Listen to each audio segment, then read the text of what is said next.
Tirumala IAS institute నిర్వహిస్తున్న all India scholarship exam pass అవ్వండి. 2 years ఫీజులో 50% మాత్రమే పే చేయండి. అదే విధంగా మూడోది ఎల్ఆర్ఎస్ చూపిస్తానా. అప్పుడు ఎల్ఆర్ఎస్ మీద ఏఆర్ఎస్ ఏందో ఒక్కసారి చూద్దాం.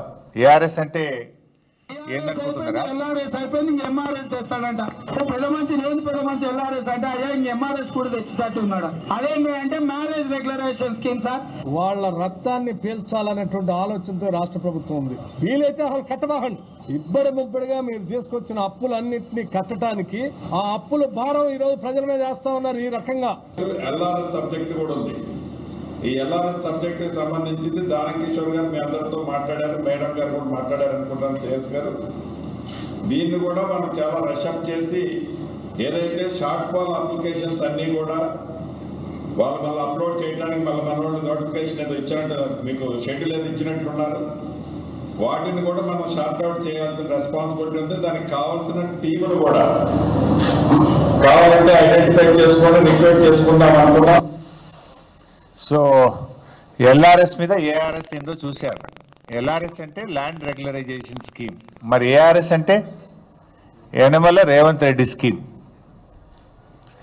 ఆ రోజు బీఆర్ఎస్ పార్టీ అధికారంలో ఉన్నప్పుడు ఎల్ఆర్ఎస్ ఉచితంగా చేయాలని, పేదల రక్తమాంసాలు పీలుస్తున్నారని, పేదలను ఉసురు పోసుకుంటున్నారని రెచ్చిపోయి మాట్లాడిండు రేవంత్ రెడ్డి గారు, బట్టి విక్రమార్క గారు, ఉత్తమ్ కుమార్ రెడ్డి గారు, కోమటిరెడ్డి గారు, సీతక్క గారు. ఇంకా అందరి వీడియోలు ఉన్నాయి, నేను టైం వేస్ట్ చేయదలుచుకోలేదు.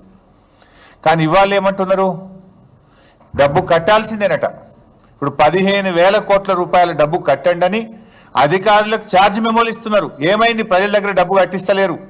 ప్రజల్ని బెదిరించండి, అవసరమైతే కడీలు వీకండి, లేఅవుట్లు కూల్చండి, ప్రజల చేత డబ్బు కట్టించండి అని చెప్పి ఇవాళ ప్రజల రక్త మాంసాలు పీల్చి ఇవాళ ఎల్ఆర్ఎస్ డబ్బులు పేద ప్రజల దగ్గర వసూలు చేస్తూ ఉన్నారు.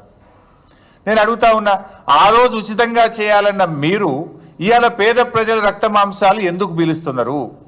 ఎందుకు ఎల్ఆర్ఎస్కు ప్రజలు డబ్బులు కట్టాలి? కట్టద్దు అని బట్టి విక్రమార్క మాట్లాడింది కదా, గదే మాట మేమంటున్నాం. తెలంగాణ ప్రజలారా ఎల్ఆర్ఎస్ కట్టకండి. ఆనాటి బట్టి గారి మాటని నేను ఇవాళ చెప్తా ఉన్నా. నిజంగా మీరు మనుషులైతే, మాట మీద నిలబడే తత్వం ఉంటే, పేదల మీద ప్రేమ ఉంటే ఎల్ఆర్ఎస్ను ఉచితంగా చేయాలని బీఆర్ఎస్ పార్టీ డిమాండ్ చేస్తుంది.